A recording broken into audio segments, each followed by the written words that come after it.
Segundo corte, episódio 6, temporada 2, filme Everything, Everywhere, All at Once, take 3, marca.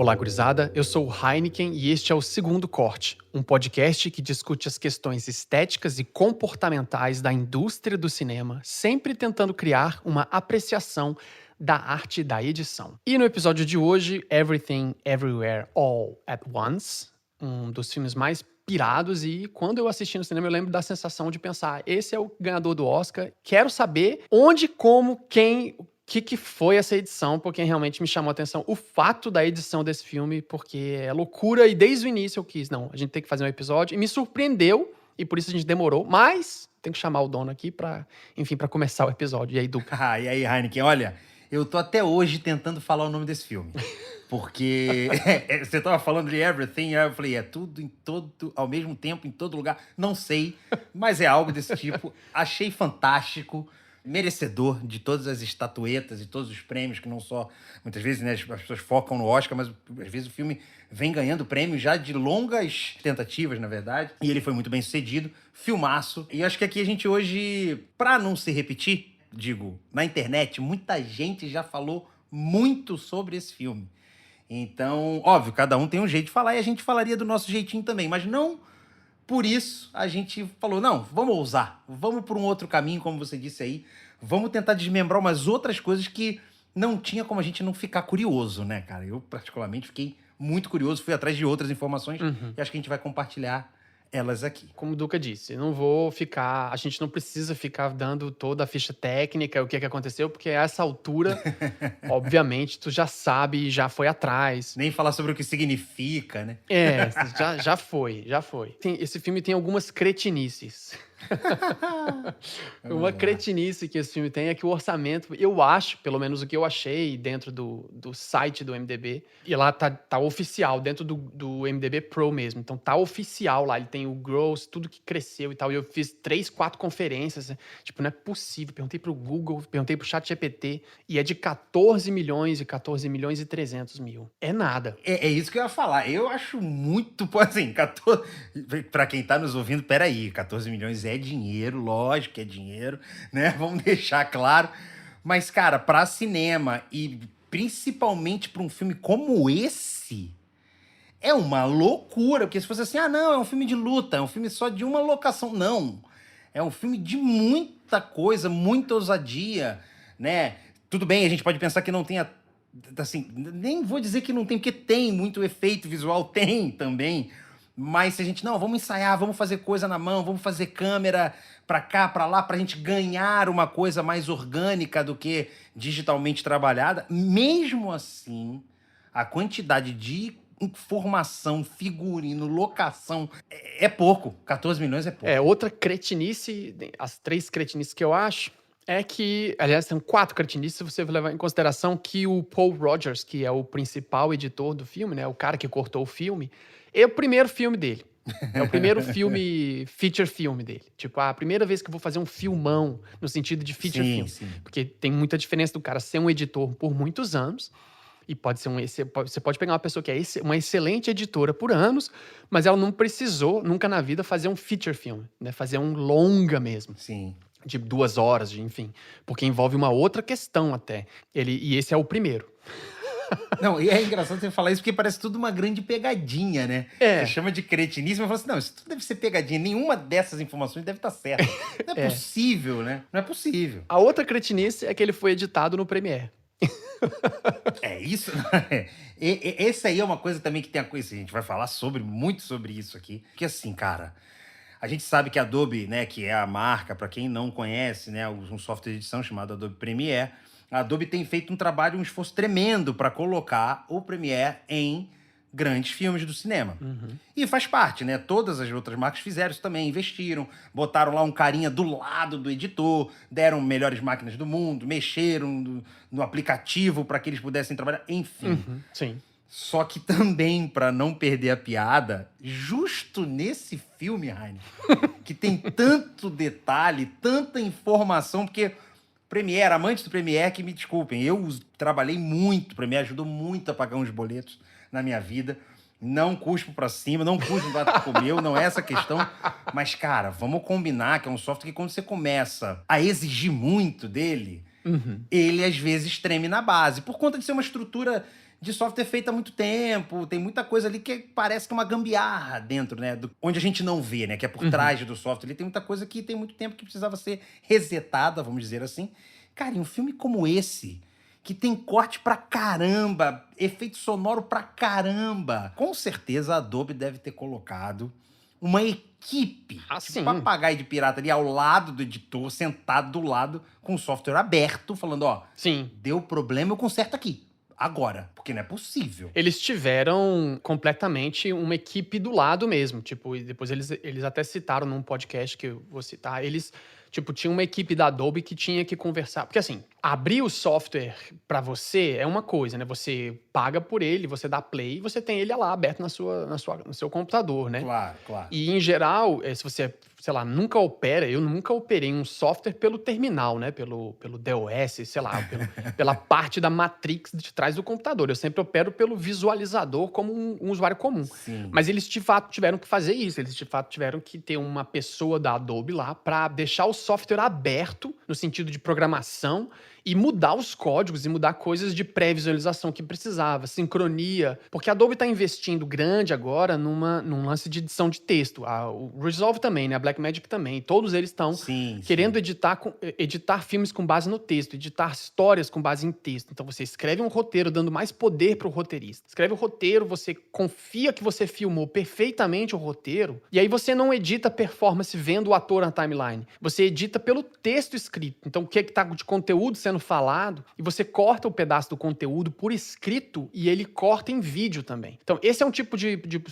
estrutura que é bem novo, bem moderno, bem atual, né? E a Adobe está investindo nessa parte de inteligência artificial. Então eles talvez tivessem essa ideia de tipo, não, vamos fazer uma coisa que exige do software, né, do programa, uma questão que ainda não é comum, que é, vamos editar um filme gigantesco nele, com muito dynamic link, com muita coisa ligada entre o software e o outro, mas aberto para você poder, de fato, fazer o sync de script, né? O cara poder abrir o script lá e ter o script linkado, né? Como acontece já há muito tempo no Avid. No Avid já tem esse de script sync há muito tempo, e é maravilhoso, porque você realmente tem o script do lado e vai acompanhando o que é que está cortado ou não em relação à história. Você monta as cenas meio baseado no script. E muitos editores e editoras que eu acompanho e escuto bastante nos podcasts por aí, principalmente nos Estados Unidos, eles falam que, tipo, é uma mão na roda, né? Porque você realmente precisa montar o primeiro ou segundo corte do filme baseadão na parte escrita, e você poder abrir, né? E uma coisa que o Adobe é ruim é que você até hoje, por exemplo, você ainda não consegue abrir PDF ou Word nesse software. Você tem que abrir separado. Então, em algum momento, eles vão ter que incluir também PDF, né? Para você poder abrir texto escrito na timeline, vindo de um leitor de texto, para você poder, então, fazer essa sincronia. E é esse tipo de coisa que já me assusta, porque uma coisa é você ter uma ferramenta dentro dele que vai entender o texto, ou você vai escrever um texto, e você vai trabalhar isso anexado com a imagem, né? Sincado com as imagens. Outra coisa é uma coisa que a Adobe faz, cara, que é uma coisa meio samsungiana pra mim, que me deixa um pouco em pânico, que é: eu faço tudo, eu sou dono do Photoshop, eu sou dono do After Effects, eu faço efeito, eu faço desenho, eu faço foto, então você linka comigo e não funciona. É um baita risco que você corre quando você tenta fazer tudo, porque você não consegue nada perfeito, assim, né? Tanto que, por exemplo, o Photoshop, que é um software que só mexe em imagem ali, ele é um software mais robusto, mais sólido, porque ele não se mete a editar vídeo dentro dele, até faz um pouco hoje em dia, tal, mas assim, o core dele é editar foto. Então ele funciona muito bem. O Premiere que tem que, de repente, fazer esse link com After Effects, que trabalham efeitos visuais. O Audition, que é o áudio. Aí tem o Photoshop, que abre já em camadas, em layers, editados. É muita coisa. Eu acho que o melhor exemplo, assim, se a gente estiver complicando muito, é quando eu falo do sistema tipo o iOS e o sistema do Google, por exemplo, né? O Android lá. A Apple não deixa você fazer certas coisas. Não deixa você botar Comic Sans como fonte do sistema. Tem gente que pega ali, assim, tudo bem, se pode, a pessoa tem todo o direito e eu não tô julgando a pessoa. Só que o que eu quero dizer é que quando você faz um negócio desse tipo, você abre ali uma margem para gerar outros problemas. Então a Apple, ela cerca muita coisa, tanto no macOS quanto no iOS, né? Ou no computador ou no telefone. Ela não deixa você assim, vai ter brincar aqui, você pode usar, trocar de fonte. São 4 fontes. Por um lado é chato, mas é um dos sistemas mais robustos que tem. O que eu tô tentando dizer aqui é que o Premiere, ao longo do tempo, o Premiere, acho que eu edito desde o CS6. A gente tá no, sei lá, no 18, sei lá qual versão que tá, hoje em dia 19, 23, 21, sei lá qual o tamanho, se é do ano, nem sei mais o número. Eu também não, mas eu teria que abrir, eu não quero fazer isso agora. Não, é melhor não abrir, porque pode parar a gravação aqui. Exatamente. A questão é que, assim, vem muita coisa sendo somada dentro de um software que é de editar vídeo. Então, por um lado, isso é maravilhoso, quando você fala assim, ele detecta o áudio, transcreve, né, que é o que hoje você está falando da inteligência artificial. É maravilhoso você fazer ele ouvir um áudio e transcrever para você. Só que talvez só isso baste. Quando ele fala assim, não, mas aí ele vai trazer, já vai pegar a imagem, vai reconhecer o rosto, aí com o rosto... Daqui a pouco, assim, primeiro que vai eliminar o ser humano, mas eu não vou nem entrar nessa seara, porque acho que... Ixi. Tudo bem também, se for para ser assim, que seja, porque quem tiver que trabalhar, vai trabalhar seja onde for. Mas ele começa a criar um lugar que, assim, cara, como é que um software tem tantas funções, como você consegue fazer tantos especialistas trabalharem dentro de um próprio software, sabe? É isso que me deixa um pouco louco. É muita ousadia botar um produto desse tamanho num software como o Premiere. Que fique claro, galera, a gente não tá aqui pra falar mal da Adobe, muito pelo contrário. Adobe, nota a gente aí. Não, e tá ela provando aí que é possível. Sim, claro. Né? E já não é de hoje, tem outros filmes lá, o filme daquele herói lá que fala palavrão. Deadpool também é um filme editado no Premiere. Foi um filme editado no Premiere, então tem outros. Acho que o Gone Girl também foi. Gone Girl também é? Terminator. Eu acho que deve ter mais muita coisa mais legal, novo, Genesis ou alguma coisa, também foi editado no Premiere. Mas é um esforço que eles estão fazendo tremendo, só que eu acho que é isso, assim, quando a gente do mundo real aqui pega e começa a editar algumas coisas mais complexas na nossa vida não hollywoodiana, ele já arregaça ali. O software já fica meio esquisito. E independente da máquina, pode ser um baita PC, pode ser um MacBook novíssimo ou um Hackintosh, ele vai dar problema. Você sabe, você dá aula com ele, você coloca 10, 15, 20, 30 canais de áudio, já não dá. Ele começa a dar uns piti ali. Então... Ele é de fato desenhado para tratar imagem em movimento. Isso é ótimo. Ele funciona muito bem com imagem em movimento, mas ele não funciona bem porque é isso. A Adobe tem esse software para vídeo, mas ela tem o software de áudio, que é Audition, que é uma porcaria, é horrível. Eu também não gosto. O Audition, embora eu sei que muitos podcasts por aí, talvez o pessoal que está nos ouvindo até já editem no Audition, ele é péssimo. Ele é, tipo, muito travado, muito burro, muito duro. Eu acho que, só para ficar claro, em relação aos softwares que a gente costuma usar, que é o Logic, o Pro Tools, né, que são softwares mais usados para isso. E são softwares mais profissionais, eu diria. Eles são mais profissionais no sentido de aguentar o tranco. Tipo, eu uso o Logic já tem bastante tempo, usei bastante o Pro Tools também. Hoje eu uso o Logic porque o que eu preciso fazer, o Logic já dá conta, eu não quero ficar pagando uma conta da Pro Tools, que já é bastante. Sim.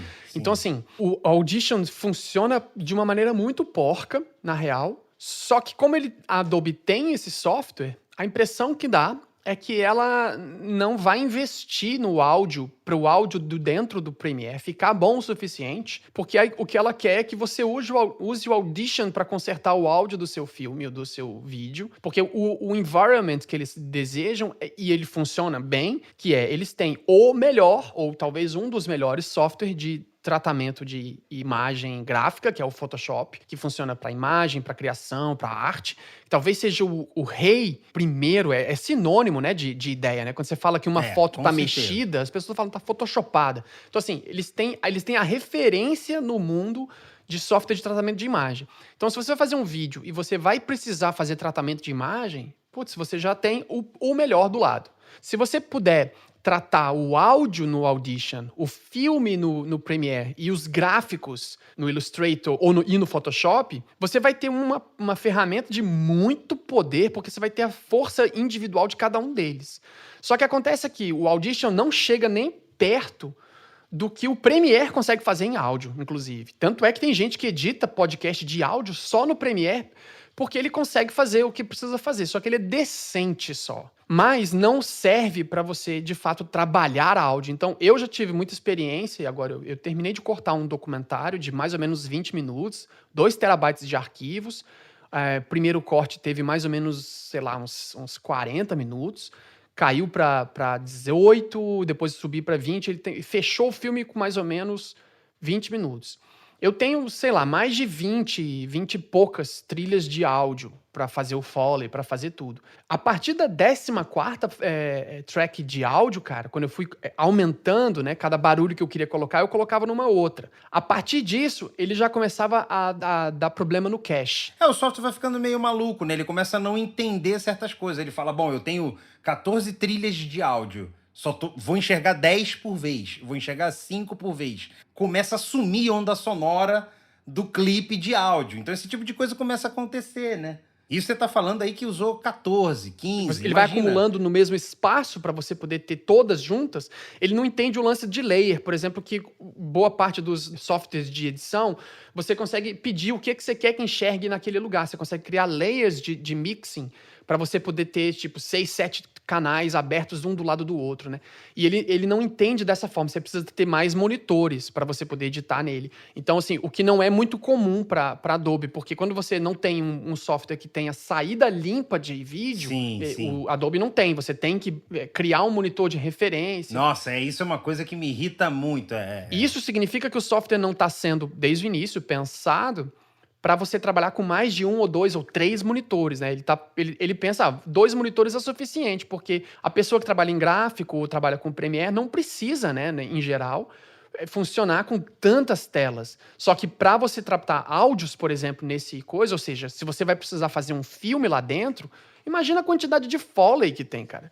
Imagina, nesse filme você tem uma infinidade gigantesca de sound effects, mas é gigantesca. Então é claro que eles tiveram que ter o time da Adobe ali do lado, dando esse suporte quando o computador dá um crash. E outra coisa, esse filme tem uma outra questão muito interessante, que ele foi editado por uns 3 editores, no fim das contas. Embora o Paul Rogers assina como principal editor, mas você tem outras pessoas, principalmente o pessoal que editou ou ajudou as cenas em mandarim, né? Porque tem cenas em chinês. Sim. E para você editar uma cena em outra língua, eu já editei cenas em outras línguas que não são a minha, né? Tipo em francês, espanhol, em turco. Você não consegue cortar uma cena que a pessoa tá falando em turco se você não entende turco. Não dá dinâmica, né? Eu preciso de uma pessoa do lado que fale turco, que não só diga, eles estão falando isso aqui, ou estão falando isso aqui, mas você não tem o feeling daquele assunto. Imagina uma cena, para os nossos ouvintes também não ficarem muito perdidos, imagina uma cena que os caras estão fazendo uma cena de amor, ou uma cena de muita emoção, que os personagens falassem desse jeito, eu gosto de você demais, eu acho você incrível. Você entende esse texto, só que ninguém vai deixar esse take, porque esse take é zoado, né? Tá feio, tá mal feito. Mas essa é uma entonação que você que é ouvinte de português, conhece português desde nascença, você identifica como falsidade. Você identifica a performance na sonoridade do áudio. Sim. Quando você está falando em outra língua, é muito difícil você captar essa percepção da sonoridade da falsidade numa língua que você não conheça, mesmo que alguém faça uma tradução literal para você. Então não dá para você editar coisas dramáticas, coisas sérias. Vídeo institucional, sim, eu faço direto aqui. Mas uma cena, um filme, você não consegue só botar um tradutor do lado do editor ou da editora e ela fica traduzindo. Não, você de verdade tem que dar na mão de uma editora em mandarim para ela cortar a cena, ou seja, o diálogo da performance escolhido por essa pessoa, depois trazer para mim. E isso é a primeira coisa que me chamou a atenção, porque eu assisti o filme e vi que tinham várias cenas em mandarim juntos, coletivo. Aí eu pensei, caracas, ou o editor fala mandarim fluentemente, ou eles tiveram um time.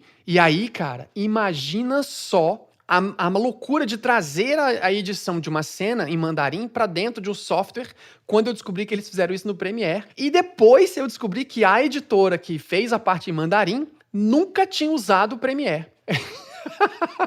Se é de Premiere para Premiere, eu até acho que fica mais fácil, né? Porque a gente, assim, acho que um dos grandes problemas é quando a gente tem que, de fato, transitar entre softwares diferentes, né? Começa com um, depois bota em outro. Mas é isso, assim, são coisas que você já está trabalhando com um software ali que você está consertando o carro enquanto ele anda, né? Quer dizer, ou pelo menos consertando não, você está de olho nas coisas que podem quebrar enquanto ele anda. E você tem que compartilhar com pessoas montando diferente, com ordem de layer, de camadas diferentes. Enfim, é um baita desafio, com certeza. É o que você falou. Para montar um diálogo, você tem reação, né? Como é que você monta uma reação se você não está entendendo nada do que está sendo falado? É muito difícil. Porém, também não dá para a pessoa terminar de editar, exportar um vidinho e te mandar. Tem que mandar para você aberto. Então, imagina você pegar aquele grosso ali, né? 10 linhas para cima, 10 linhas para baixo, copiar e colar dentro do seu projeto e ficar fazendo isso várias vezes para lá e para cá, né? É muito difícil. Isso não dá. Não dá para fazer, a não ser que fosse a querida tecnologia que permite que você tenha projetos abertos ao mesmo tempo. Sim. E você possa editar projetos abertos ao mesmo tempo. Então, o Premiere lançou, e esse filme foi o primeiro a usar essa tecnologia, que é o Team Project. O time, projeto em times, seria. Né? Tipo assim, você não abre um projeto, não cria um projeto no Premiere normal. Você cria um time, que aí você decide quem vai fazer o quê e quais timelines cada um tá editando, mas é uma coisa que todo mundo tem acesso. Eles falaram nos episódios que eu vou deixar também pra vocês ouvirem, eles dão meio que mais ou menos como é que foi, porque tinha coisas que esses diretores, os Daniels, eles realmente gostam de mexer nas coisas. Eles são diretores que estão... Botam a mão na massa. Eles têm muito conhecimento no After Effects, e esse foi um dos motivos pelo qual eles decidiram botar esse software pra rolar, né, para o filme ser editado no Premiere, porque eles queriam fazer muitas coisas no After Effects. E o After Effects é um dos, talvez, o mais importante software em consumo comum. Ou seja, ele não é o Maya e os VFX do Avengers, não são feitos no After Effects. Mas qualquer outra coisa é feita no After Effects. Então isso é muito importante o nosso público ouvinte dar uma segurada na ideia. Olha só, você tem softwares que são muito tops de linhas e que são profissionais e que são usados pelas pessoas mais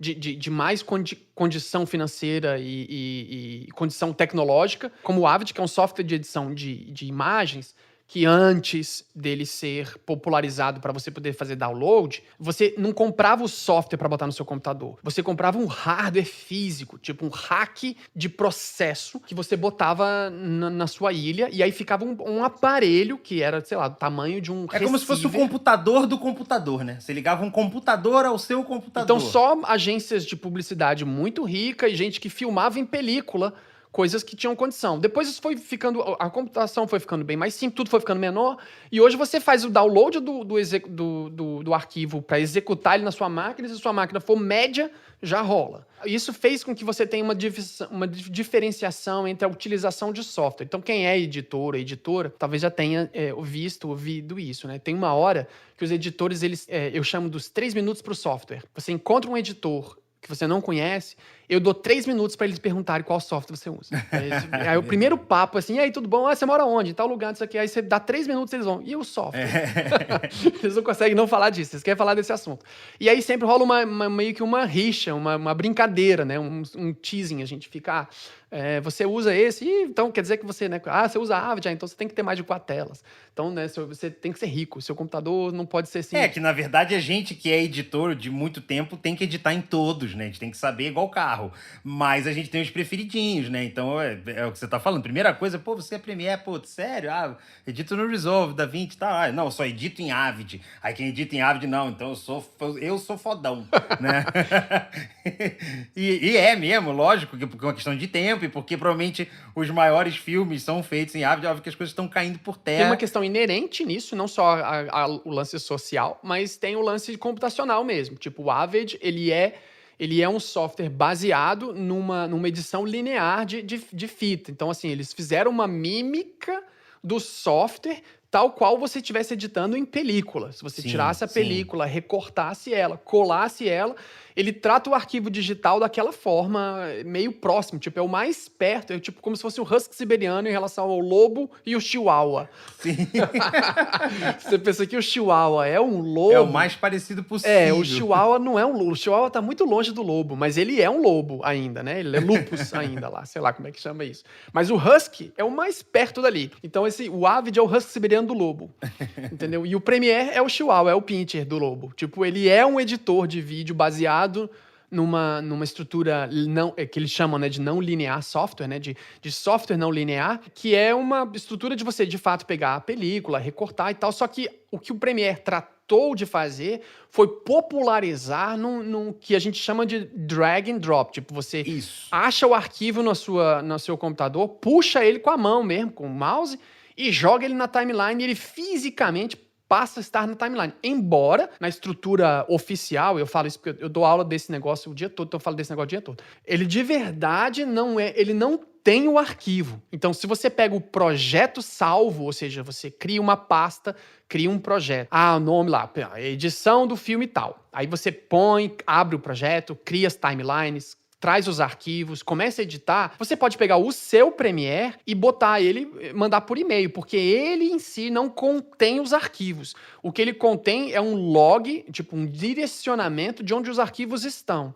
Então ele ainda mantém essa estrutura do digital, só que a sensação de quem está editando é que de fato você está puxando o arquivo para dentro dele. Então ele vai ter o arquivo lá, mas ele não tem de fato. Então, isso muda um pouco porque você põe na mão do consumidor comum, que só conseguia mexer com computadores de uma maneira um pouco básica, sem precisar abrir o DOS para escrever código, mas queria usar o mouse. Ele fala, não, você vai conseguir editar filme com isso também. E isso foi uma mega revolução. Tanto que ele acabou virando o software preferido dos YouTubers. Praticamente todo mundo YouTuber, que é YouTuber, usa isso. Agora, a Resolve, né, a DaVinci, criou o Resolve, né, que as pessoas chamam do DaVinci, mas na verdade é o Resolve, né, que é o nome do software. Ela criou já tem alguns anos isso, mas ela, tipo, trouxe esse software para poder competir e ainda, até hoje, ele ainda é de graça. Boa parte, né, porque a Adobe não é de graça, você tem que pagar por ela. O Resolve, ele tem uma versão gratuita que é 95%, 90% agora, mais ou menos, 90% de 100, do 100 do software, ou seja, da potência que o software tem, 90% você não precisa pagar. Você pode seguir a vida toda usando ele, fazer o download do site oficial. Ele, tá aqui o novo versão. E você não precisa, porque eles não estão preocupados em ganhar dinheiro com aquela mecânica. Até o momento, porque eu acho que o software está ficando tão complexo e tão bom que eu acho que eles vão precisar, de alguma forma, financiar aquilo de algum jeito. Então é possível que eles passem um dia a fazer assinatura ou qualquer coisa do tipo, que eles sabem, são muito inteligentes, né? Eu sei que tá bem randômica essa conversa de hoje, mas olha só, é muito comum você assistir YouTube que as pessoas gravem com DSLRs genéricas e façam white balance porcaria e com exposição ruim da imagem. Se você abrir o canal de YouTube, principalmente canal de YouTube brasileiro, a tendência é que você vai ver coisas muito ruins de imagem. E tem um porquê social disso. Você tem uma estrutura que para comprar qualquer câmera você tem que pagar 6 vezes o valor dela. Então você vai comprar qualquer câmera, você paga 1.200, 300, 15 mil reais por uma câmera que não vale nem 3, mas você tem que pagar pelo custo Brasil e tudo mais. A realidade brasileira é essa aí. E aí o que acontece? Você vai ter pessoas que continuam contando as histórias, continuam tentando fazer as coisas com o que dá, com o que tem, vamos embora, toca o barco. E é um software gratuito que vai suportar essa galera, de certa forma. Embora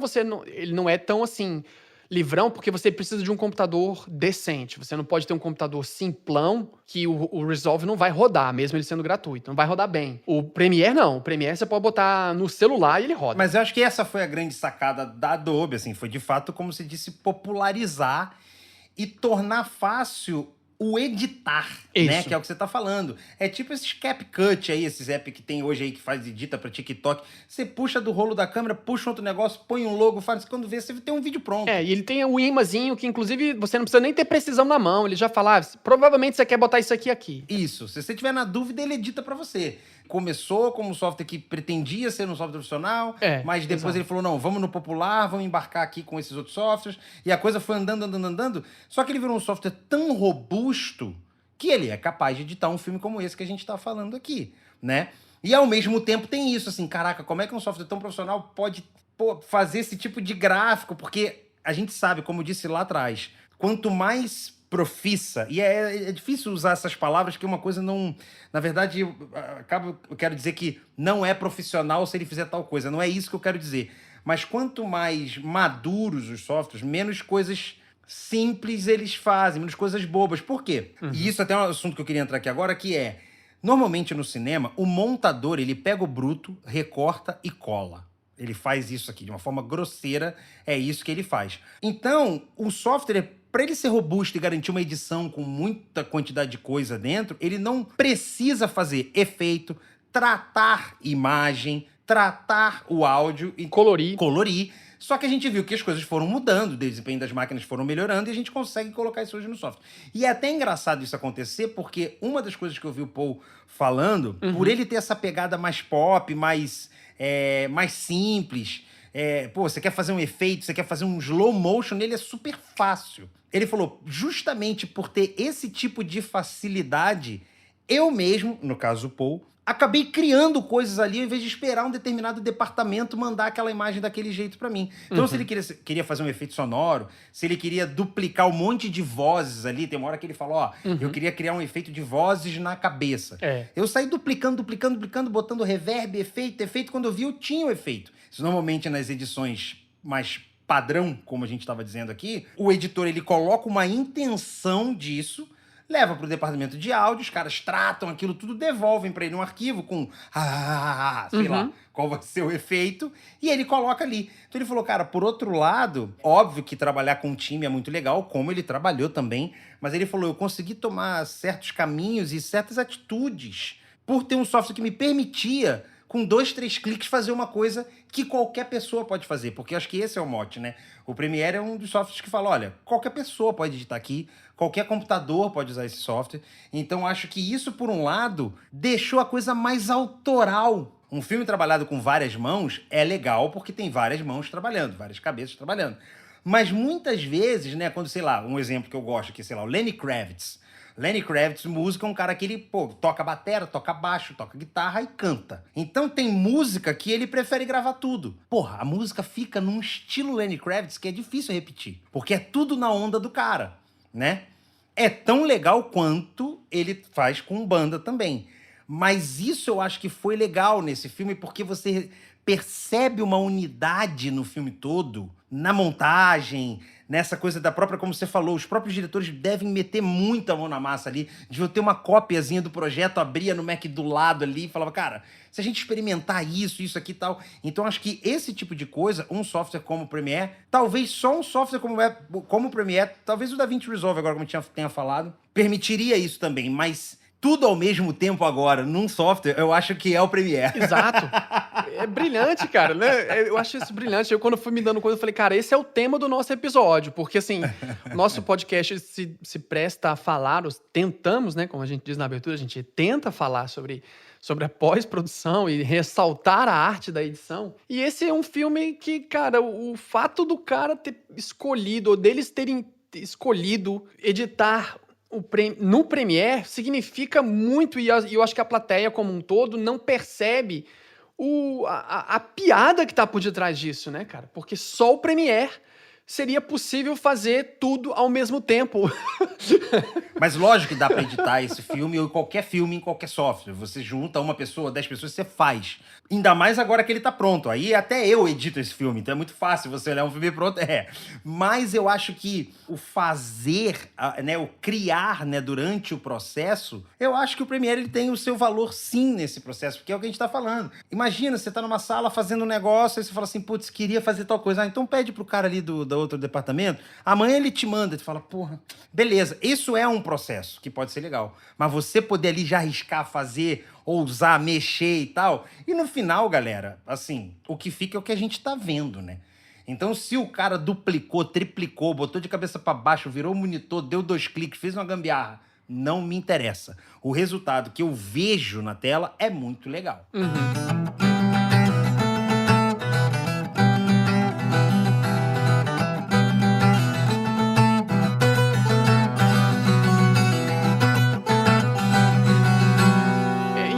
Esse é um filme que tem muitos fatores, se a gente for ficar levando em consideração a parte técnica, e eu tava um pouco preocupado do que exatamente a gente falaria, porque tem muitas cenas, ele é um filme com muito corte, ele é um filme cheio de nuances, ele é um filme entupido, absolutamente entupido de questões semânticas, muita semiótica o tempo todo. Ele por si só é uma estrutura muito filosófica.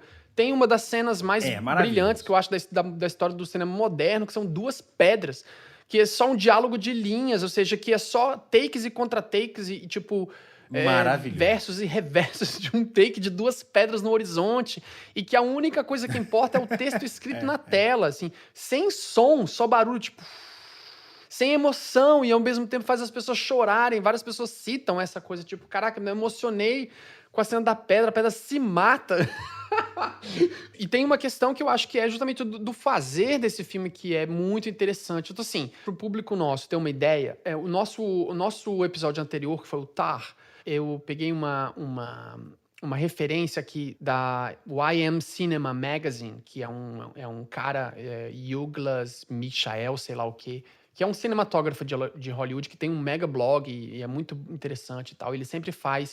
Ele vai atrás e pergunta dos orçamentos, dias de filmagens e dias de pós, e faz como é que chama isso? Um gráfico entre tanto tempo que se gasta em relação à filmagem e pós.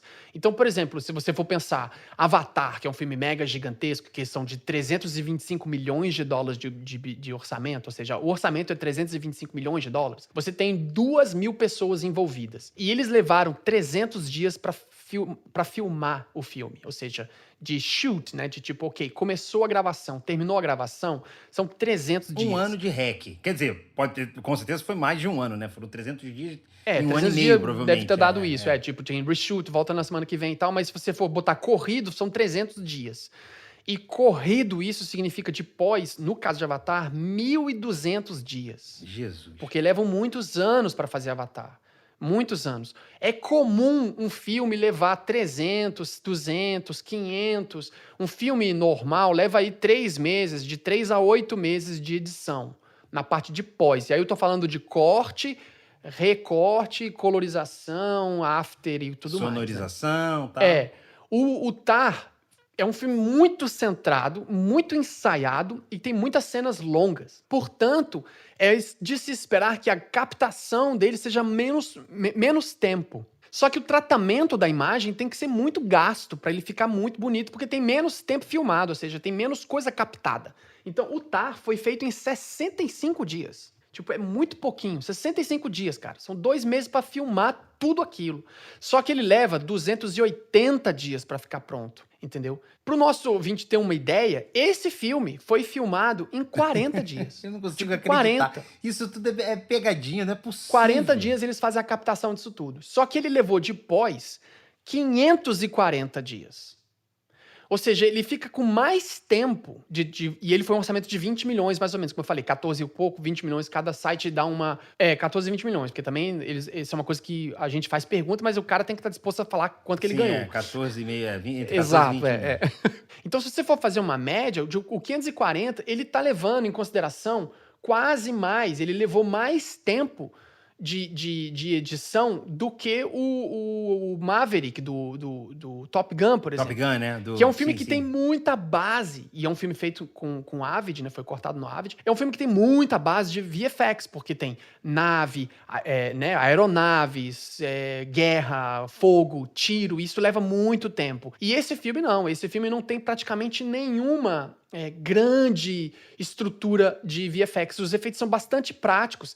É uma mulher sentada e com iluminação na cara dela, mexendo com luz, assim, pra parecer que ela tá num universo paralelo. Tem algumas máscaras, uma das cenas que eu vou chamar a atenção é uma boa máscara, você vê boas máscaras aqui de criação de layer em cima da timeline, mas em geral tem muita coisa prática, tem muita coisa de ensaio, assim. Então é um comprometimento com a relação tempo-gasto na filmagem, na pós, que é praticamente impossível. Tipo, ele levou mais tempo na pós do que praticamente qualquer outro filme do Oscar desse ano. E por outro lado, eu acho que é um filme também que tem muito teste também na montagem, né?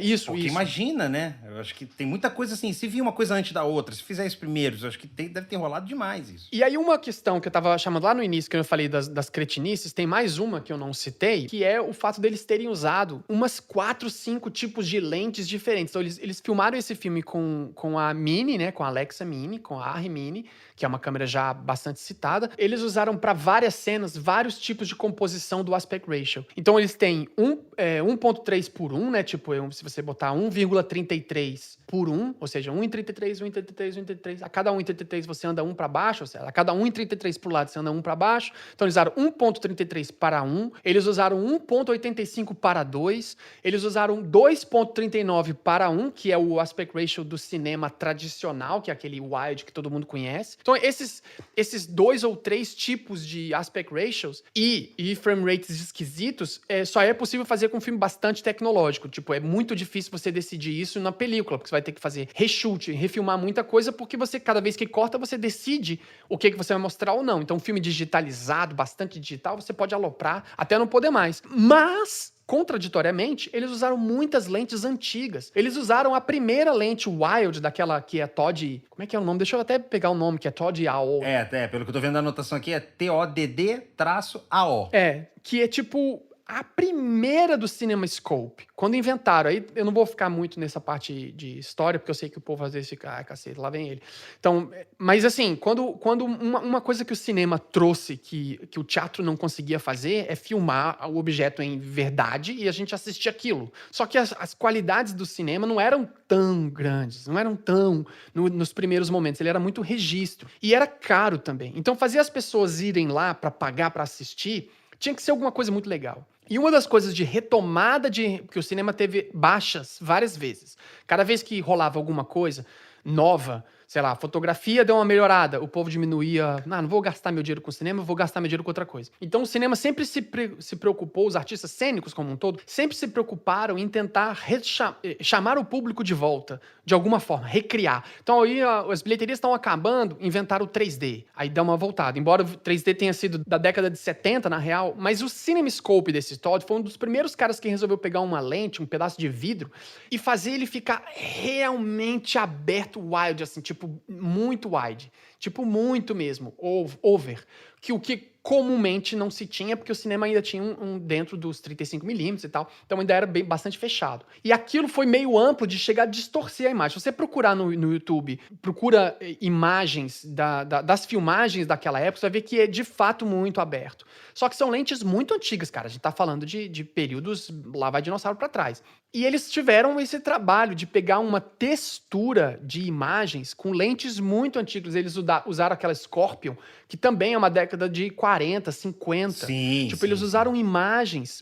Então, assim, é um filme super moderno, altamente tecnológico, mas com um aparelho colado na câmera moderna. Mas essa é a grande sacada. Velhaco, cara. Velhaco. A cena que ele está do lado de fora, a cena que ela fica lembrando da infância dela...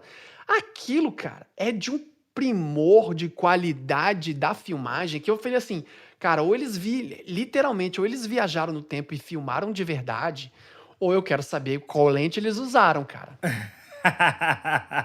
Tem uma cena também que ela faz um filme também, que ela, né, encena uma coisa também que é maravilhoso. Mas é isso, acho que essa mistura... Tem cena que é textura de TV, que inclusive eles usaram textura de TV. Quando você cria uma timelines e você faz um vídeo e você estabelece que você está fazendo 24 frames por segundo...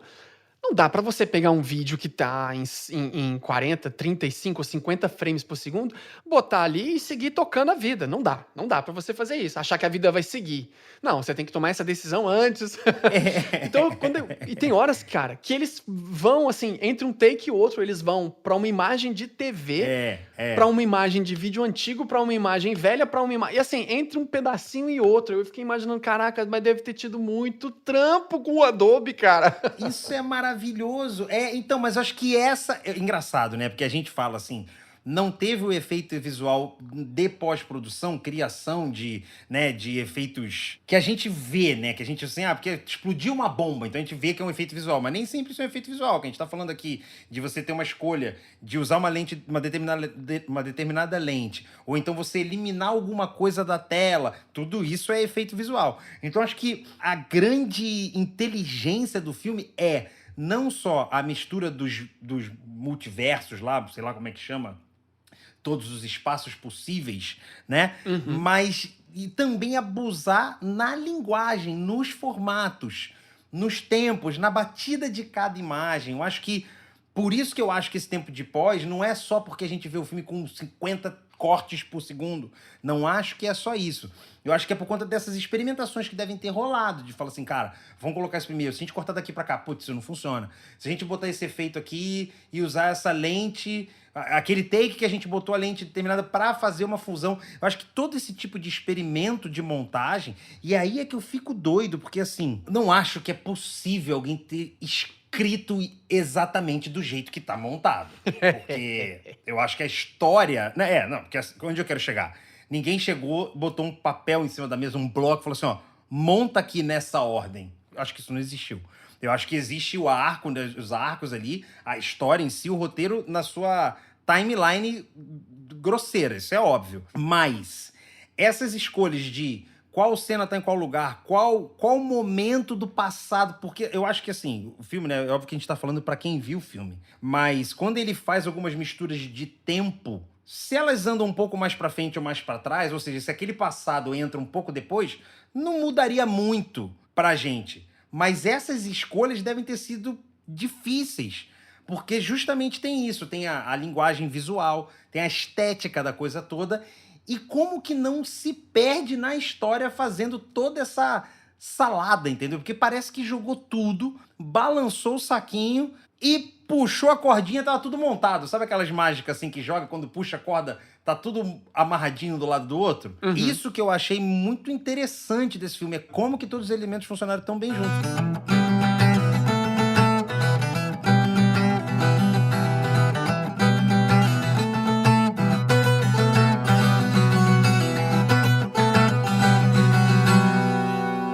O trabalho de áudio desse filme é o melhor de todos, cara. É É inacreditável. É impressionante, cara. inacreditável, assim. Se você tiver a oportunidade de ouvir esse filme de fone de ouvido, com um fone de ouvido relativamente bom, você vai ficar impressionado, porque ele tem essas definições estéticas claramente impressas na relação. Assim, não é só a imagem que fica antiga quando você está vendo a imagem de um flashback quando ela está nova na década de 70. Não. Você tem uma reverberação do concreto de 70. E você de verdade sente a textura suja do áudio o tempo todo quando você tem imagem suja.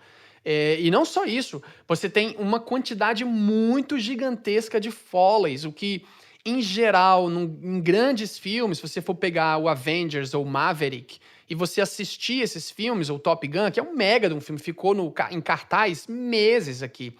Quantidade de dinheiro que a Paramount, eu acho que investiu. Não, deixa ele, continua aí. Mas ninguém tá assistindo. Continua aí, a gente vai pagar. Ficou meses em cartaz. Se você assistir, tem um determinado momento tradicional do cinema, de pesado, de grana, que dá um foco pra história mesmo. Tipo, beleza, vamos botar. Então, o que acontece? Você tem menos custo de pós-produção para determinadas coisas que não vão ser tão gigantescas em termos do storytelling, por assim dizer. Então, é muito comum, no meio do filme pro final, os barulhos de roupa sumirem, pura e simplesmente. Do cara tomar a decisão de fazer Foley em 60%, 50% só do que tá se ouvindo. Pra quem não sabe, o Foley é o barulho sonoro de reações e ações do ator-personagem com objetos. Então, se ele vai mexer num telefone, ele vai pegar o telefone. E pasmem, pessoal, esse áudio do telefone, dele tirando o telefone, botando o telefone na mesa, esse barulho ele não é gravado na hora. Esse barulho é criado depois. Na hora você só grava, olhe lá a voz. Olhe lá. Olhe lá, né? Porque muitas vezes é isso. Às vezes em cena o diretor tá assim, fulana, vamos lá, ação. Tira o telefone do gancho. Agora Isso. segura um pouco. Às vezes ele tá dirigindo dessa forma. Ele tá falando então, lá. clic, clic, É. tira, disca. Isso tudo é gravado por cima. É, aquele silêncio que fica entre a pessoa pegar o telefone, levantar e botar no ouvido, ou botar no ouvido e apertar no ouvido pra roupa, o barulho que ele faz apertando na roupa, ele é um detalhe muito incrível. Então, assim, se você nunca, por acaso, se tu nunca reparasse que isso acontece no cinema, parabéns aos artistas de Foley que criaram isso sem você perceber que isso existe. Mas, na real, eles fazem 100% de todo o áudio. Eles têm que recriar isso. E é comum, porque isso é um trabalho financeiro que você tem que pagar, para regravar esses áudios. Então, você tem um áudio gravado da hora, mais ou menos, em silêncio, ou um reporte, que às vezes, ó, esse aqui é o tipo do microfone que a gente tinha no set, e também um reporte do tipo, qual tipo de objeto eles estão usando. Ah, tá pegando um objeto de plástico da década de 30, que tem tal, para o estúdio de Foley tentar recriar o som de volta, ou até eventualmente regravar, às vezes tentando usar os mesmos microfones, a mesma especificação para tentar chegar o mais perto do que se enxergou. Mas às vezes você grava, sei lá, uma caneca batendo na bunda de uma pessoa, e aí esse som parece o som de um cachorro caindo no colchão. Ninguém vai saber que é uma caneca batendo na bunda. Estou usando um exemplo hipotético. Não quer dizer que eu já tenha gravado uma caneca numa bunda. Mas para as pessoas acharem que, na verdade, você tá pegando um puppy e jogando ele no colchão, assim, sabe? Aquele puff na cama de um puppy. Mas, na real, o áudio é uma caneca batendo na bunda de uma pessoa. Então, depois que você começa a trabalhar com isso, você começa a perceber que esses sons podem ser inventados de uma forma absolutamente abstrata, bizarra e esquisita, mas que vão soar como aquilo que a imagem que o espectador vai assistir e vai conectar. É muito trabalhoso, porque você tem que gastar muito tempo nisso, você tem que ir e voltar várias vezes. Então, o que acontece? O cara leva esse filme finalizado, que tem esses beats, onde ele quer esses barulhos. Às vezes, o editor ou a editora vai colocar, vai fazer um download dos storyblocks, audioblock, download de barulho do telefone. Aí, genérico. Aí ele pega aquele barulho e bota lá na timeline e bota como arquivo temporário, né? E aí vai mandar esse arquivo pro departamento de áudio e o departamento de áudio vai pegar o filme e vai substituir tudo que foi feito de som no set, tudo que foi feito de som na timeline do editor, tudo que foi feito depois e aí vai implementar a parte de áudio para fazer esse negócio. Então, isso é feito depois que o corte tá pronto, ou seja, eu terminei o filme normalmente, acabei esse assunto, vou passar pra galera próxima que vai criar esse som. Então você manda um picture lock, né, para eles, um arquivo finalizado, que você não vai mais mexer nas cenas, e eles vão fazer isso. O que o Duca colocou também no início é que esse foi um filme que eles fizeram ao mesmo tempo essas coisas. Então eles percebiam que a piada do dedo de salsicha não estava bom até eles botarem o áudio do dedo de salsicha, o que na verdade não é comum, porque o áudio do dedo de salsicha poderia vir depois, mas na verdade nesse caso veio antes da cena ter terminado, para eles decidirem se o feeling da coisa funcionava, sabe? Não, e é aí que, cara, tem a magia do cinema, que é você também conduzir o espectador com os foleys. Porque é o que você falou. No começo do filme, cara, exigia muito, né? Por conta da quantidade de corte, e quando começa a acontecer as lutinhas, e vai pra cá, um monte de coisa e tal. Depois, mais pra frente, não precisa tanta coisa. Então, de repente, assim, pô, se você tem que focar num barulho X, você não coloca os passos da pessoa. Exato. Você só faz a pessoa ouvir o ambiente que tá rolando lá. Tem uma caixa de som rolando. Então, óbvio que é impossível nesse filme aqui a gente citar uma cena ou outra, porque isso acontece no filme inteiro. Mas é legal a gente ter passado por isso também, porque 500 e poucos dias, sei lá, pra fazer de pós aqui, eu acho que a montagem desse filme foi muito sobre isso. Sobre experimentar, entender, ver o que funciona onde, né? Não desistir de uma cena como a dos dedos que a gente tá falando, do dedo de salsicha, porque você já pôde brincar com áudio, você já atropelou alguns processos. Mas quando você não tem um departamento tão grande, quer dizer, vários departamentos trabalhando, e o nosso querido Premiere, tudo ao mesmo tempo agora, permitia, a gente conseguia... Eles falaram, cara, peraí, a gente não precisa esperar muito pra botar um som aqui. Vamos baixar um som mais ou menos, vamos fazer aqui, vamos ver se funciona. Eu acho que esse tipo de experimento que fez com que levasse todo esse tempo para ter essa montagem final, né? É um lance de dinheiro também, assim, né? Tipo, chega um determinado momento que não faz muito sentido você ficar se preocupando com a textura do tipo de casaco que a Natasha do Avengers está usando. É meio que você precisa colocar ela pegando o comunicador, botando no ouvido e falando. Então, assim, se espera que o público não vá chegar nesse nível de detalhe de perceber. Tipo assim, o telefone que ela tá manuseando quando ela tá falando com o Capitão América, ele não faria aquele som. Pensa assim, que faz sentido você falar nesse nível de som, porque se você imaginar um telefone de flip batendo, você espera ouvir um tipo de som. Se eu fizer um barulho do iPhone fechando na hora que eu baixo o flip, provavelmente a plateia vai falar, peraí, que esse telefone não faz esse barulho quando ele fecha. E esse nível de realidade, de representação, ele vai até um determinado momento. Tem gente que é muito freak, eu me encaixo um pouco nisso, eu fico no cinema e fico ouvindo se os barulhos dos passos fazem sentido com o tipo de piso que os atores estão andando. Exato. Se ele anda numa terra, eu espero ouvir barulho de terra. Se eu não escuto, eu noto. E eu já notei deles, tipo, eles usarem o mesmo footstep pra 4, 5 cenas. Ou barulho de fechar a porta de carro. O cara tem 4 sons de fechar a porta de carro e ele vai copiando e colando na timeline. Ele não se dá o trabalho de refazer e gravar. Ele é copiando e colando o mesmo som, vai embora. Eu já fiz isso. Tipo, porque o público não vai sacar. Não tem. Porque não é só um público que não vai prestar atenção, o público não vai por aí, mas não importa pra história muitas vezes. Porque, tem muita gente que tem percepção de áudios diferentes, tem muita gente que tá dando pra escutar, tá bom, né? Tipo, a galera, né, haja visto como a gente escuta às vezes os podcasts do Brasil, a galera grava do banheiro e o público gosta. O público não se importa com os sons zoados. O conteúdo tá assim, deu pra entender, beleza, né? Deu pra entender? Tô ouvindo? Então valeu. Tem um pouco desse lance, mas também tem um pouco de que isso é um custo financeiro, que payback disso talvez não seja algo interessante. Se preocupar em fazer uma visualização do vilão melhor, ou pagar mais vezes a atriz ou o ator para eles voltarem mais vezes, talvez funcione mais para reter as pessoas a reassistirem o filme ou comprarem o merchandise, do que propriamente um super ultra detalhamento do som. Então, isso é muito importante pra gente pensar que esse é um filme que tem, de fato, um tratamento de som muito indie. E por que eu falo indie? Por que eu tô citando esse lance dos Vingadores em relação a esse filme? Porque é comum em filmes de gigantes orçamentos e gigantes artistas eles terem um Foley brando do meio pro final do filme. Ele tipo, ok, dá um tempo que já deu pra perder. E esse é um filme que não. Esse é um filme que você tem uma estrutura bastante indie, porque em filmes indie, né, você, como é independente, você faz por projeto de paixão. Então você tenta botar tudo que tá do início ao fim. Ele é menor, ele tem menos...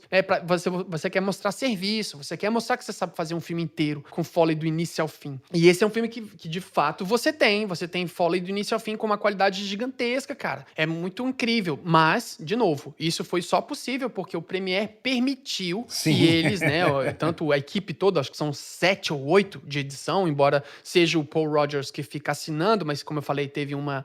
depois eu vou pegar o nome dela, é uma chinesa que pôde editar as cenas em chinês, mas que teve esse projeto aberto. Então eles têm a chance de abrir a timeline e ficar enxergando o filme aberto para eles, um por um. Para exemplificar um pouco, né, para quem nunca entendeu, que tá nos ouvindo aqui, tá meio assim, tá, mas o que significa isso? A gente faz, né, a gente tá tentando fazer no nosso episódio também uma captura de imagem do filme na timeline aberta. Não é o filme oficial, né? Tipo, a gente pega um arquivo e reedita ele aqui, então a gente vai ter no máximo 2, 3 cortes. Uma timeline de um filme desse deve ter, tipo, mais de 30 pistas de vídeo e 30 pistas de áudio.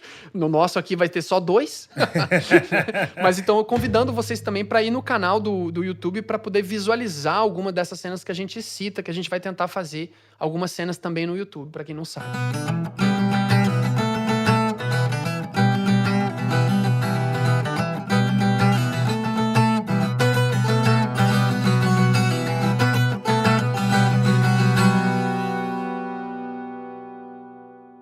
É claro que a gente poderia escolher 60 pedaços, enfim, tem muitas opções. Eu fiz um recorte mais ou menos automático aqui, para a gente poder ter visualmente um momento de enxergar quando muda ou quando não muda para determinado take. Eu poderia escolher randomicamente qualquer um e ficar horas discutindo sobre aquilo. Sim. Eu peguei 3 que eu achei mais ou menos interessante, mas não sei se a gente precisa falar de todos eles. Mas é essa técnica meio tradicional do jump cut, que é uma ideia de você cortar entre o tempo para mostrar uma velocidade de tempo, de passagem de tempo, sem necessariamente mudar de posição. Então, muito rapidamente, quando você tem a opção de fazer um corte entre um take e outro, você pode tentar mudar visualmente com outro shot de alguma outra cena ou de algum outro ângulo para que o take não pareça duplicado, né? Para você não enxergar o mesmo take. Sim. Isso é uma forma bem complexa de tentar explicar uma coisa, na verdade, bem simples. Então você tem o mesmo ângulo de câmera cortado entre ele. Quando você tem esse entre ao mesmo ângulo de câmera, pode ser o mesmo take ou pode ser takes diferentes, mas você tem exatamente o mesmo ângulo ali. Se a câmera está locada, fechada num lugar, vai parecer que, na verdade, você tem um jump no tempo. Por isso que eles chamam de jump cut, porque você vai ter um pulo no tempo. Imagina assim, ó, tem uma câmera numa garagem. E a garagem tem uma parede do lado direito com um monte de ferramenta, tem uma parede do lado esquerdo com um monte de caixa, de sapato e tal. Aí você tá vendo o cara procurar um negócio na direita, de repente corta, ele tá procurando um negócio na caixa na esquerda. Exato. Corta, ele tá procurando um negócio embaixo do lado direito. Então você fica olhando e fala, cara, ele tá um tempão procurando coisa. Por que o Duca tá aqui? É isso, né? Ele vai simplificar algo que eu tava tentando dar umas 50 voltas aqui. Tava me sentindo nas minhas aulas. Quando eu dou aula aqui, também é assim. Eu fico falando. Aí alguém vem dar uma frase em inglês assim. Ah, bom, dá pra dizer isso. É isso mesmo. Resumindo, né? Mas é por isso que a gente se completa. É isso aí. É isso aí. Mas muitas vezes é utilizado no cinema pra justamente dar uma ideia de passagem de tempo. Isso, quer dizer, isso aí, então, isso aí. tem um filme do Era Uma Vez em Hollywood, se eu não me engano, com o Tarantino, que é a cena clássica, porque tem um jump cut do Leonardo DiCaprio, o personagem do Leonardo DiCaprio, dentro do trailer, xingando, gritando, ensaiando, xingando. Ali é um exemplo clássico de jump cut, que é para mostrar a passagem de tempo. Então, a tendência aqui é a gente ver essa diferenciação colocada como se fosse um jump cut, mas, na verdade, funcionando como se fosse um outro ângulo. Tentar visualmente explicar. Então, estamos aqui, são 7 minutos do filme, 7 minutos, 32 segundos e 9 frames. Travesseiro passando, né? Ela em pé, quando fica exato. sentada, Aí no próximo, travesseiro... quando ela já tá sem o travesseiro, quando ela já tá lá, você tá vendo a televisão, o primeiro frame. Sim, que eu quero chamar. frame da televisão. Isso aí. Isso aí tem. A gente tá enxergando um frame que tá a Evelyn em pé, tipo, a personagem principal tá em pé e a filha dela tá sentada e tem a televisão. Aí a gente vai soltar daí. 7:32 e 9 frames. É um take grande. O Dolacy já. On our laundromat. And you know what your father does? Brings out cookies.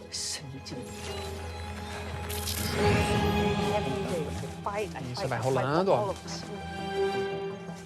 Rola todo esse lance do som. Eu vou deixar tocando. Deixa tocando. Aí a gente corta. Não corta não, desculpa. A gente vai aproximando na tela, ó. Vai aproximando na tela, vai aproximando na tela.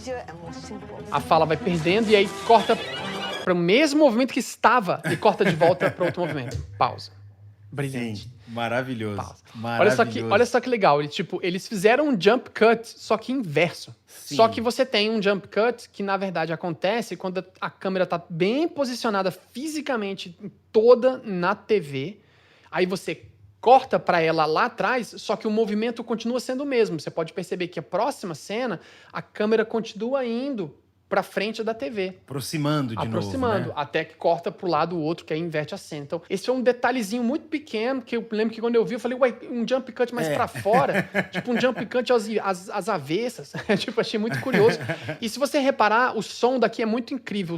O áudio desse filme é muito incrível, porque ela vai se mexendo, você vai sentindo todos esses barulhos que estão acontecendo, mas o que ela tá mexendo de mais importante é o espelho, porque o espelho faz muita referência, porque o espelho é o outro mundo, né? O espelho, quando ela entra pra esse outro universo, ela quebra o espelho, então ela tá se enxergando nesse outro mundo. Então tem um espelho em cena baixinho ali que fica mostrando o que seria o reflexo delas. E é engraçado que pela posição do espelho que tá, não era pra você exatamente ver aquilo ali, né? Só que tem um VFX muito bem feito que é pra mostrar o óculos dela, a mão dela, chamar a atenção pra que ela... né? Detalhar que ela tá presa ali dentro. Enquanto a imagem do marido fica sendo trocada, ele fica lá entrando nesse outro mundo, vivendo o outro lugar e tal. E o que acontece, que eu também acho divertido, é que quando chega mais perto possível da tela, o áudio do diálogo delas vão sumindo também. Some, Entendeu? Tipo, isso é um detalhe. Imagina que isso é o filme todo assim. É um detalhe, cara.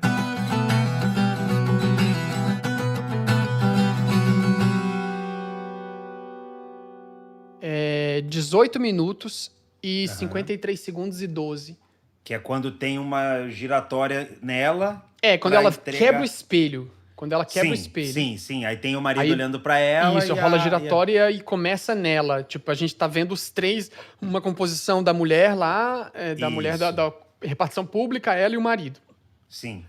E vamos Oi. soltar daí. É todo lance de movimento aí, tá bom? Tá. Um Dolacy e já. Like I said to you before, commingling of your It's you messing with my head. What? Don't she? Me head. And I don't want to my Calm down, please. Calm down. Relax your body in the other universe, please. Going to autopilot. Ok, corta, só um minuto. Eu gosto muito da entrada pra você ver. Se você botar em 18 minutos e 56 segundos e 3 frames, e a gente andar frame por frame, porque tem horas que esse filme anda frame por frame mesmo. Eles põem uma máscara entre ele puxar lá em 18 e 56 e 3. Se você botar 18 e 53, 18 e 56 e 2 frames e botar pro terceiro frame, ela tá sendo puxada pela cadeira. Na próxima, é só uma prévia do espelho quebrado. Entendeu? Tipo, é uma prévia do espelho quebrado nos cantinhos. Sim. E aí, no próximo, já vai ser uma espécie de só o efeito aplicado em algumas máscaras. Isso daqui, cara, é muito simples de fazer. No sentido de que é um recurso que tem no Premiere de você clicar nos keyframes, por exemplo. Então, Sim. eu acho isso muito interessante. Eu estou usando muito esse filme para os meus alunos para eles verem que às vezes é exatamente na parada mais brilhante. Ela vem de uma coisa muito simples, porque você não precisa de uma mega estrutura de 6 artistas de desenho. Isso aqui você, com inteligência e sabedoria, você consegue usar pequenos recursos para fazer o frame que você quer. E você tá vendo isso, cara, acontecer em 4 frames. E aí ela tá no outro lado. Entendeu? Tipo, você vê do lugar, 1, 2, 3, 4, 5, 6, 7, 8, 9, e aí ela já tá quebrada aqui. Aí você vê aqui duas personagens e ela vai seguindo nessa posição. Tipo, ela vai seguindo nessa posição até ela ficar completamente dentro dessa nova outra que aparece aqui no canto. Então, a transição dela em pé pra ela sentada é incrível, cara. Eu tava vendo a de volta aqui agora, que é maravilhosa também, porque tem o movimento dela de chegar com o ombro pra trás, assim. Mas eu tô tentando ver agora que você falou dela em pé.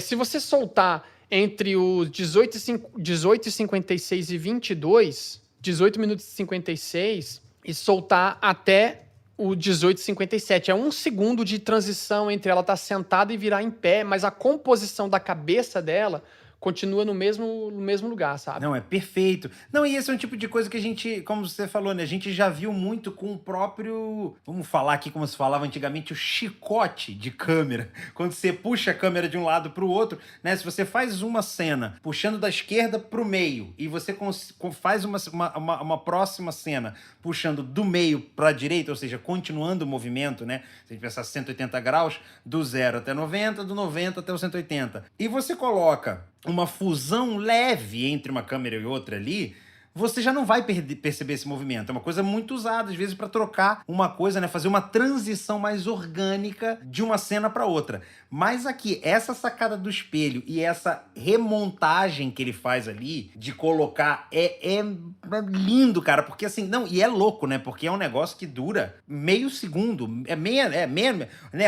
A movimentação dá 1 segundo quase, é isso aí. Mas é fantástico. Que aí esse filme tem uma coisa de muito incrível, que é a composição de câmeras, assim, tipo, é a operação de câmera, porque eles usam lentes e texturas muito variadas ao longo do filme todo, mas ele também tem uma operação de câmera bastante videoclíptica. Total.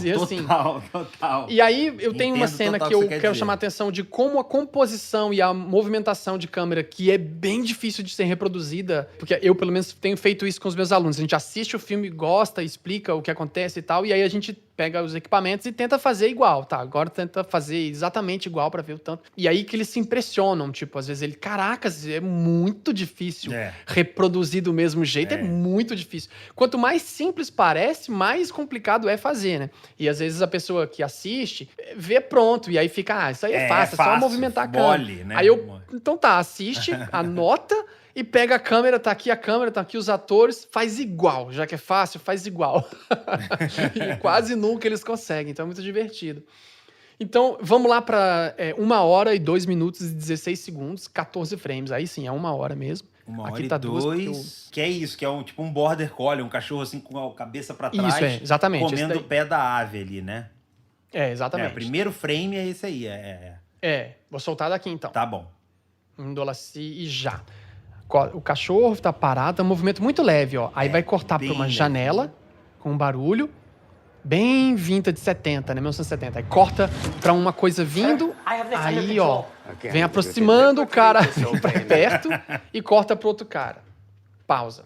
Esse isso take mesmo. com ele passando embaixo com a cabecinha Esse é maravilhoso. passando. Não, e o que eu acho mais divertido é assim, é super solene. Aí você tem uma criação, uma luz abrindo, que é um barulho de porta, se você reparar, quer ver, Sim. solta aí mais ou menos em 2 horas, 1 hora e 2 minutos e 25 frames. Você tem um barulho de porta na esquerda, Sim. chegando, ó. Aí o cara passa, mas a câmera fica com ele. E aí corta pra um frame nada a ver, cara. Porque é um frame que é uma parede. E ele tá no cantinho embaixo, cara. O cara tá com a cabeça aqui no cantinho. Mas E é ele vai maravilhoso, que passar. acho que ele tá numa cadeira de rodas e aí eles querem fazer exatamente isso, né? É um cara gigante que vai entrar, Exatamente, né? ele Tem tá uma entrando em pressão, cena. o chefe, o boss, seja quem for, mas pelo fato dele ser cadeirante ali, assim, cara, ele não cabe na tela e assim, é uma brincadeira que eles fazem aqui, né? Com o personagem, né? Exatamente. E é muito divertido que ele entra todo, porque é todo solene, Sim. você tem aquele objeto que é o círculo, que faz a ideia do Bagel também, do Everything Bagel. Também, exato. E aí só que a movimentação de câmera eu acho muito inteligente, é um trabalhão enorme pra você ter uma coisa solene no meio, porque ele tá no meio, só que quando ele chega e começa a passar, a câmera não só refoca nele, como na verdade segue no movimento dele bem pouquinho, só até o meio do frame, antes de cortar pra um lugar vazio, que supostamente é pra onde ele veio, e ele continua vindo na mesma direção. Entendeu? É meio esquisito, Não, e porque a a impressão que sensação, dá... a expectativa é que ele vai preencher a cena, né? Exatamente. A E ele vem só um expectativa pedacinho, passa no meio embaixo, e aí então fica o espaço vazio até cortar pra uma ideia dele virando a máquina, entendeu? Tipo, é uma piada, cara. Isso é uma piada muito brincalhona mesmo, em termos de edição mesmo. Que é assim, você enxerga esse tipo de edição no Gaveta, fazendo brincadeira com os filmes, entendeu? Tipo, e você vai enxergar esse mesmo tipo de... Como é que eu vou dizer? Como é que é o nome sarcasmo? disso? É, de sarcasmo, Sim, mas sim. é de não respeito. Desrespeito. Desrespeito. É um desrespeito com o Sim, storytelling, sim, sabe? Um sim, desrespeito com a forma correta de você mostrar o personagem e tal. E, tipo, é isso aí, cara. É uma coisa muito bizarra. Então, eu achei muito curioso isso. Esse foi um dos que eu vi quando eu assisti o filme em casa. Foi um dos motivos que eu parei e tive que voltar e falar, não, peraí. Parece que deu errado no arquivo. Erraram o arquivo. Aconteceu Parece que tem alguma aqui. coisa errada, né?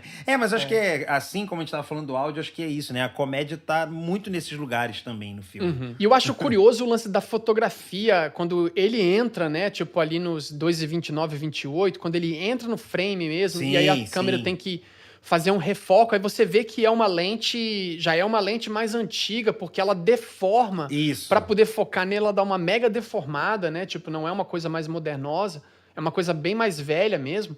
Ela deforma o ambiente, tanto que se você for ver mais pra frente, as coisas todas estão, as linhas do fundo, elas todas estão tortas. Desencaixadas, Elas estão muito né? tortas, porque ela é uma grande angular, só que na verdade está sendo usada para botar o personagem perto. Então a câmera deve estar realmente muito perto do ator, com a lente que supostamente seria para pegar um ambiente maior, só que está focando bem no ambiente. Então, como o ambiente no fundo, no início dessa cena, está bem focado, e assim que ele passa na frente da lente, ele fica em foco, eu imagino que eles devam ter colocado o cenário super afastado, Exato. focado no cara e botar o cara passando bem perto da lente e focar nele pro mundo ficar lá desfocado, só que deformado também. E aí, quando ele vai até perto da janela, né? Tipo, um pouquinho antes de entrar na janela, você tem um corte. Se você reparar, o corte mesmo, tipo, um único frame, é praticamente um jump cut. Porque a composição é exatamente a pilastra que a gente enxerga. Tipo, a pilastra que você enxerga no frame anterior é um pouco da Que pilastra. ele passou, né? É uma pilastra que ele passou. Então, assim, é uma ideia bizarra. E aí fica esse frame vazio até ele passar. Bem devagarinho, assim, tipo, e ele mantém em frame por alguns segundos, olha só. Tem um tempo, né? Acho que seria muito natural, assim, quando o cara tá sumindo, já corta pra ele já um pouco dentro da cena. É, claro, né? pra Pra antecipar. continuar o movimento, né? E ganhar um Exato. tempo. Só que não, aqui corta, fica nada. Aí quando você tá procurando, ele passa embaixo pequenininho. Ele passa, fica, e depois que ele sai, fica de novo também. Quer dizer, era uma ideia mesmo Sim, de sim, edição sim. de piada, assim, né? Desse desrespeito que esse cara foi. Como eu falei, é cretino. É uma cretinice. É uma cretinice. Esse filme é cretino. Muito bom, muito bom. Eu achei isso muito curioso e, como eu disse, a gente poderia pegar aqui randomicamente qualquer cena, porque praticamente todas, eu recortei o filme todo aqui, cara, e tem muito dessas piadas, sabe, de tipo, de posicionamento, mas é um controle de câmera muito bom, a parte de fotografia realmente é genial, porque você sente que você tá em vários tipos de filmes ao mesmo tempo, né, você tem filmes meio Matrix, tem uma citação direta, Matrix, então você tem uma textura de pele, cara. Tipo, até a parte de composição das peles, o cara tá bem esverdeado, sabe? Tipo, a mesma textura que o Matrix tem. Sim. Que é aquela pele que tá morta, pálida, mas tá verde, sabe? Sim, Tipo, sim. Isso é muito, muito, muito interessante mesmo, cara. Tipo, você vê uma tonalidade esquisita, né? Meio não natural, sabe? E isso eles conseguiram fazer isso justamente porque a ideia é fazer uma citação à Matrix, né? Você tem uma tonalidade verde em vários lugares no mundo da luta, por exemplo. Quando eles estão lutando e as coisas estão... Você tem essa mesma tonalidade esverdeada, meio ciano, né? Esse verde Tiffany apagado com água. Que já vai... É, isso. Bota um monte de branco no Tiffany e ele fica... Isso, ele fica assim, leitoso. né?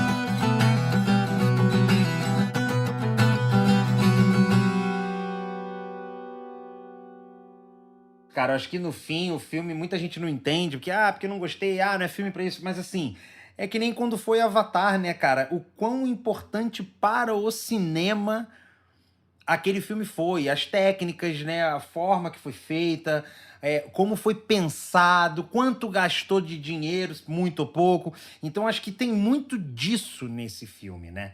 Tem muito sobre o inventar, o arriscar, ousar. Então não é só sobre história, né? Sobre, porque foi feito assim e eu não gosto do final, e eu nem acho que tinha ganhado. Porque a atriz, não acho que é a melhor atriz. Não é sobre o todo, né?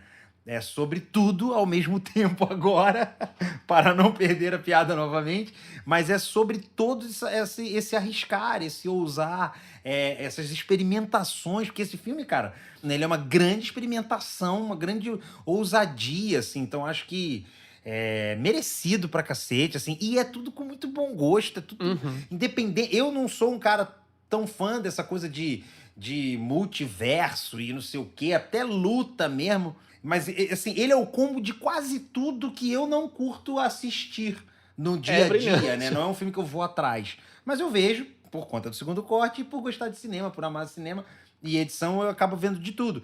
Mas ele é o típico filme que eu não iria ver. Mas ele, cara, me abre... É uma aula pra gente aplicar, às vezes, num filme... Como, sei lá, tem coisa aqui que, de repente, no filme lá no Banshees of Inisherin lá, ou sei lá como é que pronuncia, acho que é isso, que é um filme completamente mais simples de edição e tal. Você pode pegar coisas daqui que vão ditar como fazer novos filmes tipo aquele lá, entendeu? E até bastante pancadaria, na real, né? Tem muita pancadaria. Sim. A parte técnica de edição, eu sei, às vezes o público não tem muita noção do trabalho que é, de fato, você finalizar um arquivo, fechar ele no XML, por exemplo, né, que é tipo uma extensão de arquivo que possa ser lido de informações do que contém dos dados daqueles clipes que estão em algum HD, para interpretar essas informações fazendo alguma coisa no software, porque é mais ou menos isso que um software de edição faz, né? Você põe uma coisa na timeline e fala para ele, pega esse arquivo que está nesse lugar e lê ele em preto e branco, correndo ele mais e mexendo ele inteiro da esquerda para a direita, enquanto você bota esse negócio aqui na frente dele. É tipo isso. E faz tudo isso com uma outra imagem que eu vou colocar a 60% de opacidade. Sei lá, é isso que ele faz. Aí você dá play e ele vai fazer esse comando todo. É você pegar essa informação nessa sequência, nesse jeito, com esse time, codecar isso, né? Tipo, criar um codec, criar um pacote de informação e botar isso para tocar em qualquer computador que possa ter, apenas necessitando desse arquivo ou algo que dê para vir como esse arquivo. Então, esse é um processo que é muito complexo de ser feito em termos de possibilidade computacional mesmo, assim. Tipo, na real, é um trabalho muito grande que só foi possível, esse tipo de filme só foi possível ser feito agora. Então, faz muito sentido a gente discutir sobre a qualidade técnica de um filme que envolve tanta tecnologia, mas que no fim das contas a história continua sendo sobre pessoas se relacionando com as suas famílias, assim, tipo, a menina tentando aceitar os pais, a adolescência, suicídio. Então isso me tocou muito, porque assim, é uma pirotecnia visual, é uma pirotecnia tecnológica para contar uma história muito simples, usando essa ideia ainda do multiverso. E eu assisti esse filme junto com o mesmo do Senhor Estranho e o Multiverso. E eu poucas vezes, Duca, na vida, fiquei de falar mal de um filme. Mas, rapaz, eu fiquei com uma agonia de ter assistido o Doutor Estranho, por ter assistido logo na sequência desse, porque o cara foi um orçamento de 100 e tantos milhões de dólares. Uma coisa assim, com uma quantidade, uma capacidade tecnológica inacreditável, porque é um filme da Disney, Marvel, né? Tipo, Apple... sei lá, tipo, é uma coisa assim, de bilionário, com a opção bilionária, podendo contratar qualquer pessoa do planeta. E o que eles propõem no filme de multiverso é um cara comendo um hambúrguer que ao invés de... um cachorro quente, que ao invés de salsicha, tem formato de almôndega. Tipo, isso era a ideia da piração do mundo. Aí eu fiquei assim, então, caracas, mas é tão simplista. É tão bobagem você falar que é a multiverso, e aí você vê um cara criando entre 16 frames um layer pra mostrar que o mundo dela tá mudando em 16 frames. 16 frames, gente, é um piscar de olho de uma pessoa. E encerra todo esse discurso com o cara falando, tá, no fim das contas, né, quando eles estão no luxo, do lado de fora, fumando ali no alley, ele fala, mas no fim das contas, só pra você saber que, mesmo assim, eu gostaria muito de ter feito só laundry contigo, sabe? Tipo, a vida também seria legal. Muito simplório de estar vivendo só com uma empresa simples de lavar roupa dos outros, sabe? Tipo, uma coisa muito assim.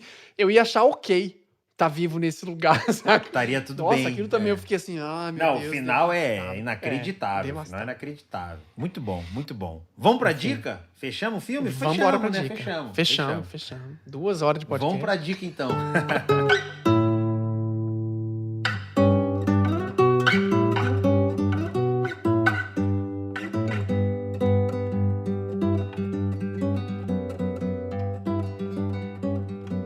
Cara, a minha dica dessa vez vai ser uma série. Eu vou dar a dica de uma série. Fico dando dica de app, fico naquela de, porra, vou trazer coisa que inovar e não inovo. Quer dizer, eu acho que eu trago uma novidade para alguém, é uma novidade. Mas eu vou trazer uma série e, pra não perder o costume, ainda assim, eu vou trazer uma coisa que tenha a ver.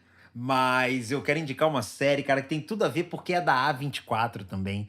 E eu acabei de ver essa série, se chama Beef. No Brasil ela foi traduzida como Treta. Ela tá super falada aqui. Porque os caras... porque beef... Porque acho que assim... Vamos resolver nosso beef aqui, né? Eu acho que... Eu não sei falar a frase em inglês exatamente, não vou arriscar. Mas eu entendo que é uma rusga, exatamente. Temos uma treta ali entre duas pessoas, ou três, ou enfim. Cara, e eu achei uma série maravilhosa. Vou citar rapidamente os motivos porque eu achei. Primeiro, porque a A24, sim, sou fã. Todo mundo aqui já sabe. Se não sabe, já vai ficar sabendo. Somos fãs de A24. Segundo, trilha. Cara, eu acho muito legal quando o compositor ou o responsável pela trilha sonora, seja ela original ou não, consegue trazer uma onda diferente da que você imaginava. Então você tá assistindo ali uma coisa, você espera que venha uma trilha de determinado tipo. E aí vem um Ahá, por exemplo. Sacou? Né? Vamos supor, você tá esperando uma coisa clássica ou uma coisa contemporânea, um pop mais rebuscado, e aí vem um Ahá. Uma série que eu acho que faz isso muito bem é o Handmaid's Tale, né? O Conto de Aia, né? Que assim, tem inclusive um Ahá. Numa cena, eu acho que tem... Pra quem já viu, acho que vai saber do que eu tô falando. Então, como eu falei, não vou entrar em detalhes. Eu quero deixar algumas coisas aqui pra vocês ser instigado a ver esta série. Então, trilha. Outra coisa é que ela tem uma pegada meio relatos selvagens, assim. Lembra do filme Relatos Selvagens? Não sei se você já Sim, viu. sim. Que é um filme assim, eu acho um filme maravilhoso. E o que eu acho muito legal dele é que tem plot a todo momento. Você tá ali, conhece uma mulher, de repente o carro capota. E quando você vê a pessoa não morreu, ela levanta e sai andando, entra no açougue. Aí dentro do açougue sai um boi vivo. E aí esse boi vivo é de um cara que é dono da loteria. E, cara, essa série tem muito disso. Não tão diverso assim, mas são dois personagens principais, né? É tipo um cara saindo de uma loja de departamento e aí ele vai dar uma ré, ele quase bate no carro de uma pessoa e eles meio que se xingam, rola uma perseguição e isso vira um problema seríssimo entre os dois que eles vão tentar resolver ao longo do tempo. E a série vai para um lugar muito legal, eu acho, inclusive, o final maravilhoso. Não sei se eu disse aqui rapidamente, são episódios curtos, 30 e poucos minutos, 29, 35, 38 ali, bem rapidinho, são 10 episódios. E por fim, cara, tem uma cena tipo a cena da pedra, que é uma cena que, assim, eu não vou falar, mas é uma cena que você não acredita quando tá acontecendo uma puta viagem no filme, de repente, para num negócio assim... E as duas coisas ali começam a conversar. Você fala, gente, o que tá acontecendo aqui? Cara, eu não vou ficar falando muito para não deixar de acreditar. Essa série foi escrita por Lee Sung-jin. Obviamente, eu não sei se pronuncia assim, né? Então, eu tô pronunciando no meu jeitinho carioca. Lee Sung-jin. Eu acho que é algo desse tipo. Ele escreve e dirige alguns episódios. São dois atores, os atores principais... Faço questão de dizer também. É uma série que tem 4 editores. E acho que é muito, muito natural também que nessas séries a gente tenha pelo menos 3, 4 editores, cada um por episódio e tal. Acho que isso rola muito. Mas eu quero achar aqui o nome dos dois atores principais. Steven Yeun, também não sei se pronuncia assim, que seria Y-E-U-N de Natal, Yeun, que é o Danny Show.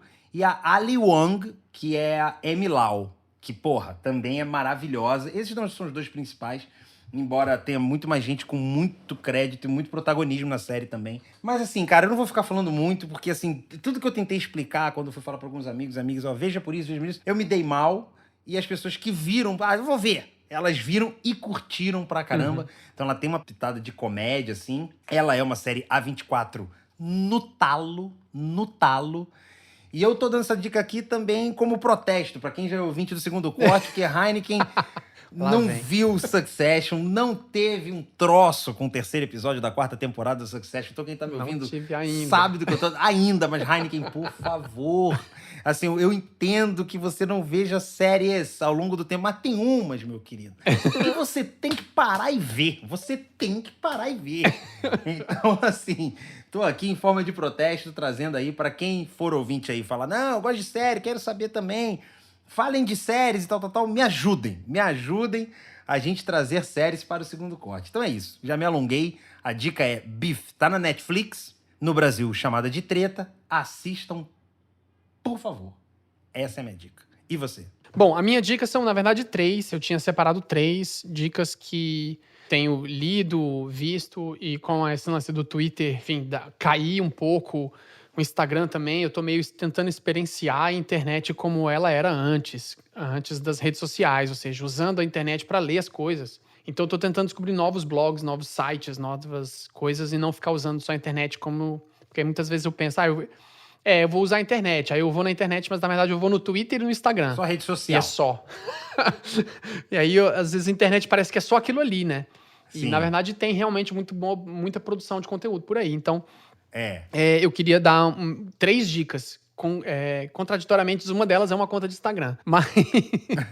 Mas uma é o podcast No Film School, que é, na verdade, um site No Film School. Acho que a gente já falou algumas vezes disso, vai falar várias. Mas tem um episódio deles que é sobre o Everything, Everywhere, All at Once. Então é muito interessante, porque você pode ouvir eles falando sobre esse assunto, um pouco do que a gente fez. Eu usei um pouco para fazer essa pauta de hoje também. Então, No Film School, No Film School, como se fosse tipo, né, sem precisar ir pra escola, né, o filme, não a escola de cinema, né, No Film School. É um portal de milhões de conteúdos, tem uma cacetada de coisa pra você consumir. Pode procurar nos agregadores de podcast, No Film School Podcast, procura o Everything Everywhere All at Once. A outra dica é um blog, que é um blog que eu descobri faz pouco tempo, na verdade. Faz pouco tempo que eu tenho acompanhado, que é o American Film Institute, que é uma espécie de site, na verdade, mas ele funciona meio como blog, porque ele vai, tipo, de fato, fazendo matérias e tal, e tem aquela pegada. O texto, a parte textual é em inglês, tá? Mas a parte textual é bem no nível meio blog mesmo. Você fica com a sensação que você tá lendo um blog antigo. E aí tem essa entrevista que eu vou deixar pra vocês linkados,